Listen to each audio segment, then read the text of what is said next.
কি ব্যাপার, আজকে অফিসে যাবা না? পরের চাকরি তো অনেক করলাম, এবার ঘরের চাকরি করি। ভাবতেছি বাকি জীবনটা তোমার অ্যাসিস্ট্যান্ট হয়ে কাটাই দিমু। নাটক কম করো প্রিয়, দুর্নীতির কারণে চাকরি গেছে কিনা তাই কও। বস, আপনার টাইটা সেই জোস। এইসব বললে লাভ নাই, ছুটি পাইবা না। কিন্তু সুন্দর টাই পরে লাভ কি? সেই তো গলায় শিকল দেওয়া কুকুরের মতোই লাগছে। বন্ধু, একটা পেপার দিয়ে কি একটা পুরো গাড়িকে ঢেকে দেওয়া যাবে? যাবে, যদি পত্রিকাটিতে কোনো দেশপ্রেমিক রাজনীতিবিদদের বক্তৃতা আর বিগত সরকারের দুর্নীতি ছাপা হয়। দোস্ত, আমরা বন্যার্তদের মাঝে কিছু ত্রাণ দিতে চাই, কোথায় যাওয়া যায় বলতো? তোরা কতজন আর কত টাকা তুলছস? আমরা 20 জন 30,000 টাকা তুলছি। অনেকের আবার ডিএসএলআর আছে, তাই ভিউটা একটু ভালো হওয়া লাগবে। অনেকে আবার সাঁতার জানে না, তাই পানি না হইলেও চলবো। মির্জা সাহেব, কি নিয়ে তো চিন্তিত? আর বললেন না, উপদেষ্টারা তো খুঁটি গেড়ে বসছে, নির্বাচনের কোনো রোডম্যাপই দিচ্ছে না।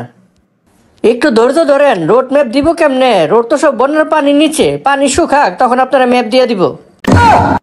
দোস্ত, ভাবতেছি একটা মুরগির ডিমের দোকান দিব, কোথায় দিলে ভালো হয় বলতো? আদালতের সামনে নাকি ডিবি অফিসের সামনে? কেন হঠাৎ মুরগির ডিমের দোকান কেন? যেই হারে নেতাদের রিমান্ডে নিতেছে, এরপরে তো আছে সভাপতি আর সহসভাপতি। এই ব্যবসা এখন আমার খুব লাভজনক। দোস্ত, একটা পরামর্শ দে তো। কি পরামর্শ রে? সরকারি অফিসের এক ড্রাইভারের মেয়ের সাথে প্রেম করতাম। মেয়েটা প্রায় আমার 5 স্টার হোটেলের বুফে খাওয়াইতো, কিন্তু 5 তারিখের পর থেকে আমরা ভাঙাচোরা একটা পার্কে নিয়ে যায় আর খালি 10 টাকার বাদাম খাওয়ায়। আমার কি এই সম্পর্ক রাখা ঠিক হবে? এই যে হিরো আলম, আপনার মন খারাপ কেন? আর বললেন না, আরাফাত তো আমার সর্বনাশ করেই চলেছে। বলেন কি, কিভাবে? একবার আমার জিতা আসন কেড়ে নিল, আরেকবার গ্রেপ্তারের খবর শুনে নিজের পকেট থেকে টাকা খরচ করে জনগণের মিষ্টি খাওয়াইলাম, পরে শুনলাম মিথ্যা। আর কয়টা দিন সবুর করেন, এবার লেওয়া ফলবেই। বুঝলি বন্ধু, গরিব হওয়ার এই এক সুবিধা। কি সুবিধা রে? বেলিও ঠকাইতে পারে নাই, ডায়মন্ড ওয়ার্ল্ডও পারে নাই। দিনে দিনে তোমার মেয়ে ঘেঁষের স্বভাব বেড়ে যাচ্ছে, চলো তোমাকে ডাক্তার দেখে নিয়ে আসি। আরে কি বলো, এটা তো খুবই সামান্য ব্যাপার, এই জন্য আবার ডাক্তার লাগে নাকি? নার্স হলেই চলবে। রাত এখন 12টা, এত রাত্রে আপনি কোথায় যাচ্ছেন? স্যার, এত রাত্রে বক্তৃতা শুনতে যাই। কি বলেন এগুলা? এত রাত্রে আপনাকে কে বক্তৃতা শোনাবে? স্যার, আমার বউ।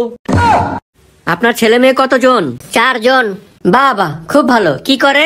একটা এমবিএ, একটা পিএইচডি আর একটা ইঞ্জিনিয়ারিং পাশ করেছে। আর 4 নাম্বারটা? ওইটা চোর। বলেন কি, ওটাকে বাসা থেকে বের করে দিচ্ছেন না কেন? 4 জনের মধ্যে শুধু ওইটাই ইনকাম করে। এই ছবি দেখা যায়, এটা কি রে? আব্বা, এটা মনিটর। আর শব্দ করে চাপাচাপি করতেছস, ওইটা কি? এটা কিবোর্ড। আর হাত দিয়ে যেটা নাড়াচাড়া করতেছস সেটা? আব্বা, এটা মাউস। তাইলে তুই যে আমার কাছ থেকে কম্পিউটার কেনার কথা কয়ে টাকা নিলি, ওই কম্পিউটার কই?